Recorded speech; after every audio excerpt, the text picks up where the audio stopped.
Diet Lovers, ketemu lagi di Livo Diet Tips dan Livo Diet Center YouTube channel. Jangan lupa untuk subscribe, share, like, dan komen di YouTube channel Livo Diet Center. Dan jangan lupa untuk follow Instagram kita juga di Livo Diet Center. Kali ini kita akan berbicara mengenai 8 tips weight loss atau 8 tips penurunan berat badan yang seharusnya kamu tidak lakukan. So stay tune, kita akan bahas satu persatu. Yang pertama, selalu makan sarapan dan jangan skip sarapan. Untuk tips yang kali ini memang benar, memang sebagian besar kita harus konsumsi sarapan, tapi perlu diperhatikan seberapa banyak kalori yang akan kamu konsumsi hari ini. Jika dalam hari itu kamu akan menjalani pesta sehingga kamu akan makan banyak, sebaiknya sarapan tidak dikonsumsi dulu, supaya kebutuhan kalori harianmu tidak berlebihan. Jadi, kalau memang harus skip sarapan, you better skip it. Kedua, menimbang berat badan setiap hari.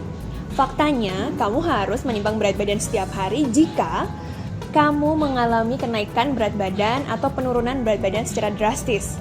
Misalnya kamu mengkonsumsi makanan dengan kadar gula tinggi atau kadar garam yang tinggi, dalam sehari kamu akan naik berat badannya menjadi 1-2 kilo.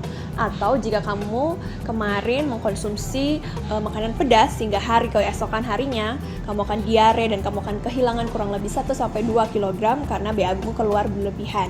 Jadi sebaiknya jika memang kamu sedang menuju berat badan goalmu, sebaiknya coba untuk timbang tiap hari sehingga kita bisa mengetahui sebaiknya berat ini cocok nggak gitu untuk ketepatan hari itu. Jadi misalnya kamu targetnya 5 kilo dalam 1 bulan, dalam mingguan kita turunkan lagi jadi 1 kilo per minggu. Jadi per harinya kita bisa lihat apakah dia 1 kilonya bisa naik atau malah bisa turun. Sesuaikan juga dengan targetmu.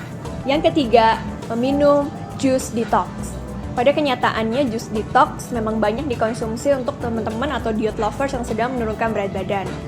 Well, teman-teman, kalian tidak bisa skip 1 kali makan dengan hanya mengkonsumsi jus saja. Pertama, tidak akan merasa kenyang.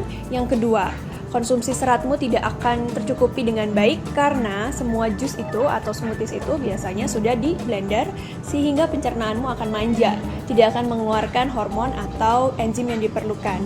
Jadi, daripada hanya konsumsi jus saja, kelaparan, tidak turun berat badan, lebih baik kamu makan makanan yang whole food atau utuh, kamu kenyang, berat badan pun turun. Keempat, jangan turun berat badan secara cepat.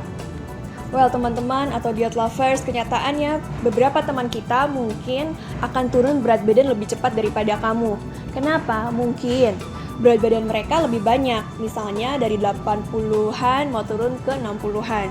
So, mereka pasti lebih cepat di minggu-minggu awal. Dalam 1 bulan, mungkin mereka bisa turun 6-10 kilo. Tapi berbeda dengan teman-teman yang sudah mengalami penurunan berat badan mendekati berat badan normalnya. Misalnya berat badan normalnya 50 dan dia sudah berada dalam tahap 52. 52 menuju 50 akan lebih lama untuk mengalami penurunan berat badan. So, jadi diperkirakan untuk tiap-tiap orangnya itu akan berbeda. Jadi kalau misalnya ada teman yang turun berat badannya secara cepat, dilihat dulu metabolisme seperti apa dan berapa jarak penurunan berat badannya.